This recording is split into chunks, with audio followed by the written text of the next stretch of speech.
In this module, we will talk about the growth factors which we add as a supplement to the fermentation media on industrial fermentations. Up till now, we have discussed about different other ingredient, carbon sources, nitrogen sources, and chelators. But what are the growth factors?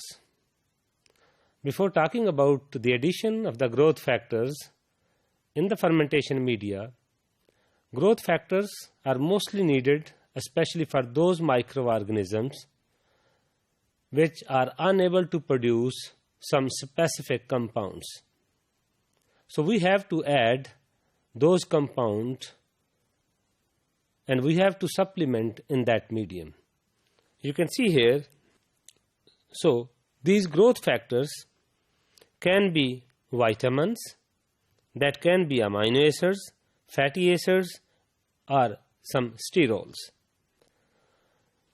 But in some cases, when we formulate any medium, these growth factors in which vitamins, amino acids, fatty acids, and sterols are present in undefined media, or we can say at a complex medium, along with that carbon and nitrogen sources. But in some cases, we have to add just to meet if the specific growth factor is not present in that fermentation medium. So, when there is a vitamin deficiency, then we have to be very careful blending of these materials. So, it is important to remember that if only one vitamin is required, it may be occasionally more economical to add in a pure form, rather to add a crude form of that vitamin source in a bulk quantity. Because if we add in a bulk quantity that contain some other vitamins, some other growth factors, which ultimately have not positive factors to the growth of that particular organism. If we add some other growth factors which is not required by that specific organism, that can facilitate the contamination process if there is a chance.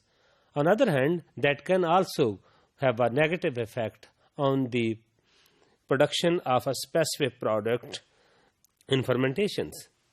So, apart from these vitamins, calcium pantothenate is an example that is used for the vinegar production. So, in case of glutamic acid, biotin is mostly produced, mostly add into the fermentation medium.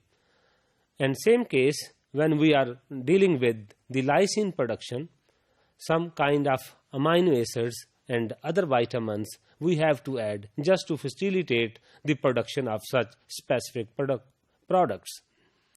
You can see here then the some production scale may also require the thiamine.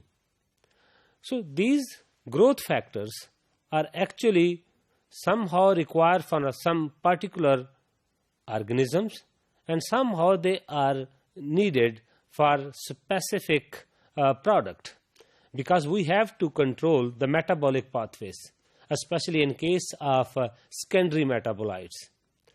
In case of primary metabolites, they are mostly regulated by the cell itself. But in the fermentation process, when we are dealing with those products, we have to need some growth factors. So that's why the supplementation and the addition of the growth factors along with carbon, nitrogen, and other sources, phosphorus sources, minerals, and chelators, growth factors and growth promoters have their own role. So sometimes when we add the growth factors, they just facilitate the growth of one organism that we need to grow in a fermentation medium. So some kind, in case of the mixed fermentation, then a particular kind of growth factors is also needed. So that's why we have to add the growth factors, especially in a pure form, rather to add in a very crude form, because when we add, as we have already discussed, that when we add the growth factors in a crude form, then they can lead the fermentation process into the negative side. So we have to be very careful by setting the amount of growth factor into the fermentation medium.